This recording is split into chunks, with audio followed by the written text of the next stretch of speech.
नमस्कार दोस्तों, स्वागत है आपका एक्सप्लेनर राज ओमेगा चैनल पर। आज हम लेकर आए हैं Z dynasty S3 EP66 part 2 novel explain in Hindi. कहानी अब और भी इंटेंस मोड पर पहुंच चुकी है। पिछले पार्ट में हमने देखा लिन जिंगयू ने अपने मास्टर वन जैनी को गंभीर हालत में पाया। मिस्टर गोस्ट रहस्यमयी तरीके से गायब हो गया। उसी समय बीस्ट किंग की आर्मी ने चिंगयन माउंटेन पर हमला किया। इधर गोस्टली इल्यूजरी मून केव में अपने पेनफुल पास्ट को याद करता है। वहीं बैटलफील्ड पर लुशेची ने तियान्या सोर्ड के साथ जबरदस्त फाइट की, लेकिन अचानक जायंट डीमंस आकर लाइट बैरियर को हिला देते हैं। वॉर अब और भी डेंजरस स्टेज पर पहुंच गया है। अब आगे दानव सेना की बाढ़ मानो अनंत थी। वेव पर वेव पागलों की तरह टकरा रही थी। सबसे आगे वे जिगैंटिक डीमंस तीर की नोक बनकर गुड फैक्शन की लाइट स्क्रीन को बुरी तरह तोड़ने पर तुले थे। स्क्रीन लगातार हिल रही थी और ऐसा लग रहा था कि किसी भी पल टूट जाएगी। नौजवान डिसाइपल्स के चेहरे पर डर साफ छलक रहा था। शाओ यीकाई ने माथे पर बल डाला। वह समझ चुका था कि अगर इन दानवों को अभी रोका नहीं गया तो हालात पूरी तरह आउट ऑफ कंट्रोल हो जाएंगे। अचानक शाओ यीकाई ने जोर से पुकार लगाई, डिसाइपल्स को इकट्ठा किया और खुद आगे बढ़कर उस जिगैंटिक डीमन की ओर चपटा। लेकिन तभी पीछे से एक तेज तूफानी हवा चली और एक फिगर बिजली की तरह उसके आगे निकल गया। शाओ यीकाई चौंक गया। वह फिगर खून से लथपथ जरूर था, लेकिन उसका अंदाज अब भी ग्रेसफुल और कोल्ड था। यह कोई और नहीं बल्कि लूशी थी। हजारों काले दानवों और गुड फैक्शन की लाइट स्क्रीन के ऊपर वह हवा के खिलाफ उड़ती हुई सीधी उस डीमन की ओर बढ़ रही थी, जो आकार में उससे कई गुना बड़ा था। इसी बीच उसके पास एक और फिगर आ खड़ा हुआ, ज़ेंग शू। जो हमेशा नाजुक और साफ सुथरे दिखाई देते थे, वे भी खून और मिट्टी से लथपथ थे। उन्होंने जल्दी से कहा, शाओ सीनियर ब्रदर, जल्दी चलो, हमें उसे हेल्प करनी होगी। शाओ यीकाई ने तुरंत सिर हिलाया और दोनों तेजी से लुशेची के पीछे बढ़ गए। वह एक गिगैंटिक डीमन कोई और नहीं बल्कि वही व्हाइट बोन डीमन स्नेक था, जो पहले सदर्न बॉर्डर के मियाओ ट्राइब की 7 माइल केव में प्रकट हुआ था। काले बादलों के नीचे उसका पूरा कंकाल एक अजीब सफेद चमक लिए हुए था और उसकी हड्डियों से सीधे जुड़ी हुई 3 जोड़ी ब्राइटली कलर्ड विंग्स लगातार फड़फड़ा रही थी, जिससे वह और भी भयावह लग रहा था। वह व्हाइट बोन्ड डीमन स्नेक अपनी लगभग 3 जैंग्स लंबी देह को कुंडली मारकर खड़ा हो गया। उसके पीछे की विंग्स लगातार फड़फड़ा रही थी, जीभ बार बार बाहर आती और उसके साथ काला जहरीला स्मोक निकलता, जो लाइट स्क्रीन पर टकराता। हर बार जब उसका विशाल सिर डिसाइपल्स के करीब से गुजरता, कमजोर साधक तुरंत मौत का शिकार हो जाते। कोई उसके विशाल जोज में दबकर मारा जाता, तो कोई उस ब्लैक पॉइजनस गैस से मर जाता।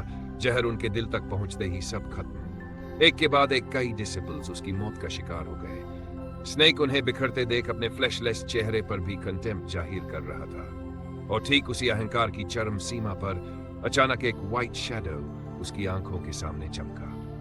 हवा में एक हल्की सी क्लियर वॉइस गूंजी और अगले ही पल लुशेची सामने आ खड़ी हुई, हाथ में तियान्या सेलेस्टियल सोर्ड, जिसकी ब्लू लाइट आसमान को चीरती हुई उस डीमन पर टूट पड़ी। सफेद हड्डियों वाला स्नेक जोर से दहाड़ा, मगर अभी पीछे नहीं हटा।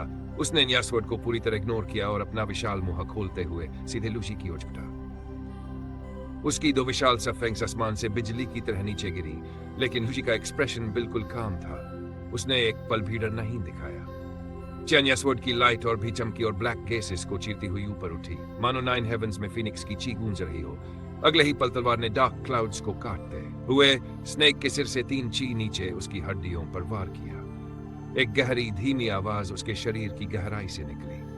पहले हल्की सी थी, फिर अचानक किसी जंगली जानवर की दहाड़ जैसी गूंज उठी। स्नेक का हमला रुक गया और उसने नीचे देखा। जहां तियान ने वार किया था, उसकी हड्डियों में एक दरार उभर आई थी। वो क्रैक पल भर में फैलने लगी और फिर धमाके के साथ कई हड्डियां चकनाचूर होकर बिखर गई। क्योंकि तियान्या सेलेस्टियल सोर्ड कोई साधारण हथियार नहीं था, बल्कि 9 हेवंस की दिव्य तलवार थी। इसीलिए इतना भयानक दानव भी उसके वार से घायल हो गया। स्नेक ने जमीन आसमान हिला देने वाली दहाड़ मारी। उसकी खाली आंखों से अचानक 2 आग के गोले भड़क उठे, मानो नरक की आग ही जल रही हो। वह गुस्से से पागल होकर बाकी सबको छोड़ सीधे लूची की ओर छपटा। लेकिन तभी ज़ेंग शूशू और बाकी डिसाइपल भी वहां पहुंच गए। सबने एक साथ चीखकर अपने मैजिकल वेपन्स आसमान में उछाले और लूसी के साथ मिलकर स्नेक के थंडरबोल्ट जैसे वार को रोक लिया। चारों तरफ डेफनिंग क्रैश की आवाज गूंजी, लाइट बीम्स लगातार चमक उठी। शाओई चाई और उसके साथी बुरी तरह झटके से हिल गए, लगभग हवा से गिर ही पड़े थे। लेकिन उनकी स्किल उच्च स्तर की थी, इसलिए वे संभल गए। फिर भी उनके चेहरे पर सफेदी छा गई। सब समझ चुके थे कि यह मॉन्स्टर साधारण नहीं, इसकी स्ट्रेंथ उनकी कल्पना से कहीं ज्यादा थी। और असली खतरा तो अभी बाकी था, क्योंकि इसके पीछे खड़ा था वो रहस्यमयी बीस्ट डेटी। हालांकि डिसाइपल्स ने उस व्हाइट बोन डीमन स्नेक को जरा पीछे धकेल दिया था, लेकिन वह साधारण दुश्मन नहीं था। उनकी तलवारों और हथियारों से निकलती ब्लू, व्हाइट, येलो लाइट्स उसके विशाल स्कल पर बरसीं। इतनी शक्ति थी कि उसकी एक हड्डी भी चटक गई। स्नेक ने जोरदार दहाड़ लगाई, उसकी खाली आंखों में जलती अनर्थली फायर और भी भड़क उठी। बिना एक पल रुके उसने फिर से पागलों की तरह हमला कर दिया। अब साफ था, उसे इस ग्रुप से घृणा हो गई थी। शाओई काई, लुक्जे जेंगशुशु ने उड़कर उसका सामना किया, लेकिन उस डिमन स्नेक के हमले इतने तीव्र थे कि सीधे रोक पाना नामुमकिन था। उसके विशाल जोश से हर वार के साथ मोटा झाग फैलता, इतनी दूर खड़े होकर भी डिसिपल्स को नौज़ा महसूस हो रहा था।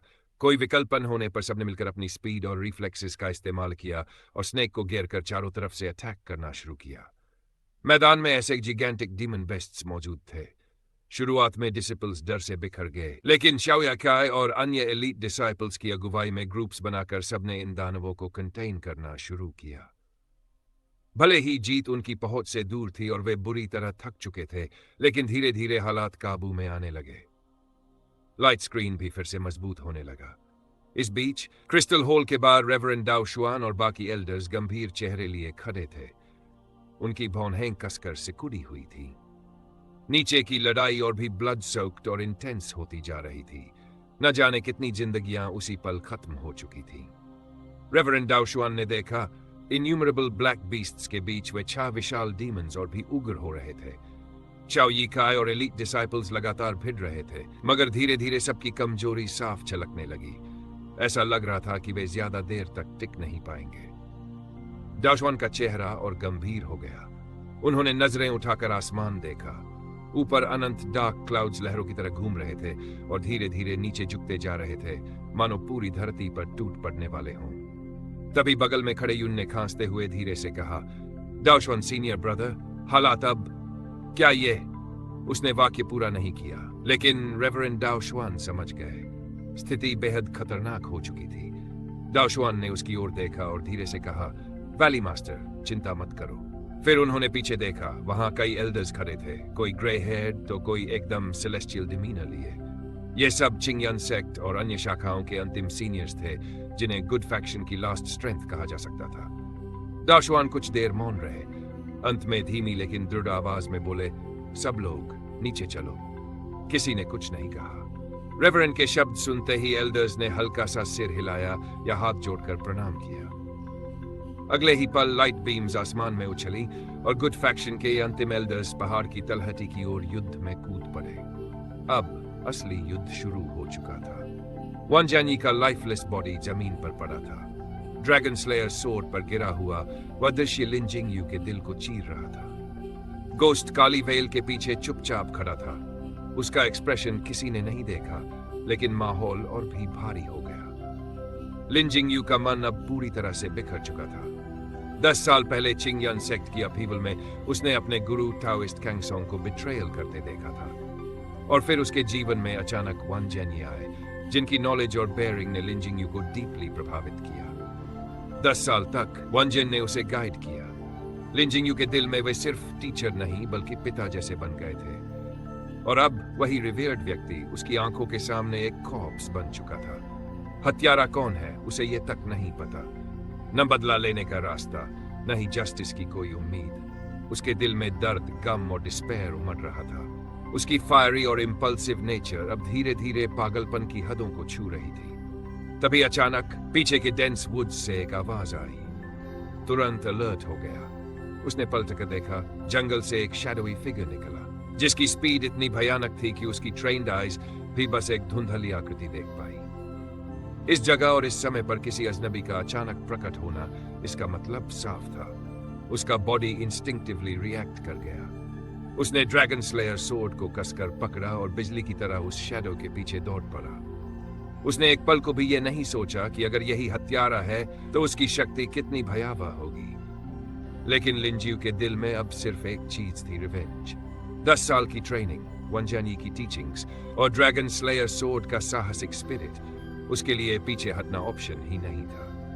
वह शैडो इतनी तेज था कि पल भर में फाउंडर्स एंसेस्ट्रल होल से बाहर निकलकर 3 रास्तों वाले जंक्शन पर आ गया और फिर साउ की आवाज के साथ इल्यूजरी मून केव की ओर मुड़ गया। लिन जिंगयू की आंखों में आग थी। उसने बिना कुछ सोचे, बिना रुके उसी पाथ पर कदम बढ़ा दिए, वही पाथ जो चिंगयन डिसाइपल्स के लिए फॉरबिडन था। उसकी फिगर बिजली जैसी चमकती हुई केव की ओर गायब हो गई। पहाड़ की ठंडी हवा चली, टहनियां हिलकर रसलिंग साउंड करने लगी, फिर सब शांत हो गया। सिर्फ वह बूढ़ा टूटा हुआ शरीर धरती पर पड़ा था। उसकी लाइफलेस आंखें आसमान और गुजरते बादलों को देख रही थीं और समय चुपचाप आगे बढ़ गया। लिन जिंगयू ने जैसे ही ताइजी ड्राइंग को छुआ, उसकी पूरी आर्म जलती हुई आग में घिर गई। शरीर का खून उबलने लगा, चेहरा लाल हो गया, माथे पर पसीने की बूंदें चमकने लगी। वह हैरान रह गया। इतनी सिंपल सी दिखने वाली ताइजी ड्राइंग के और इतना टेरिफाइंग पावर शील्ड छिपा है, उसने कभी सोचा भी नहीं था। उसने हाथ पीछे खींचने की कोशिश की, लेकिन कोई इनविजिबल फोर्स उसके हाथ को वहीं जकड़े हुए थी। तभी केव की चारों दीवारें गूंज उठी, जैसे सदियों से सोई हुई कोई शक्ति अब जाग उठी हो। वो अजीब आवाजें और तेज होती गई, धीरे धीरे सारी एनर्जी लिन जिंगयू की ओर खींचने लगी। अब तो ड्राइंग से निकलने वाली हीट अनबेरेबल हो चुकी थी। लिन जिंगयू के शरीर में ऐसा लग रहा था मानो वो किसी भी पल फट जाएगा, लेकिन वो हार नहीं मान सका। उसने अपने जीवन भर की ट्रेनिंग, चिंगयुन सेक्ट की ताइजी शुआन चिंगवे की शक्ति सब चैनल करके अपनी हथेली में डाल दी। वह पूरी ताकत से उस मिस्टीरियस हीट का सामना करने लगा। जैसे ही उसका शरीर लिमिट पर पहुंच गया, अचानक वह जलता हुआ एनर्जी वेव टाइड की तरह एक ही पल में गायब हो गया। लिन जिंगयू अभी तक समझ भी नहीं पाया था कि यह क्या हुआ। और फिर केव में फैली अजीब आवाजें धीरे धीरे शांत हो गई। इल्यूजरी मून केव फिर से रहस्यमय शांति में डूब गया। लिन जिंगयू ने धीरे से अपना हाथ पीछे खींचा, लेकिन उसी समय ताइजी ड्राइंग अपने आप घूमने लगी। दीवारों से एक अलग अजीब सी ध्वनि सुनाई दी और उसकी आंखों के सामने वो परफेक्ट स्टोन वॉल अचानक 2 हिस्सों में बांटकर खुल गई। उसके पीछे एक बेहद स्ट्रेंज होल प्रकट हुआ। उस होल के अंदर धुंध जैसी गैस घूम रही थी, इतनी तेज कि उसके अंदर कुछ भी साफ दिखाई नहीं दे रहा था। सब कुछ धुंधला, मिस्टीरियस, अनफैथमेबल। और दोस्तों, इस तरह हमने देखा कि कैसे शाओ यी काई, लू शेकी और बाकी एलीट डिसाइपल्स ने उन जाइगेंटिक डीमन बीस्ट्स को रोकने की पूरी कोशिश की। लेकिन दूसरी तरफ रेवरेंड दाओ शुआन और एल्डर्स को भी समझ आ गया कि हालात अब और बिगड़ सकते हैं, इसलिए उन्होंने खुद बैटलफील्ड की ओर कदम बढ़ा दिए। अब सवाल यह है, क्या गुड फैक्शन इन 6 विशाल डीमंस को रोक पाएगा? और क्या लिन जिंगयू समय रहते इस रहस्यमयी इल्यूजरी मून केव के राज तक पहुंच पाएगा? यह सब हम जानेंगे नेक्स्ट पार्ट में। तो जुड़े रहिए मेरे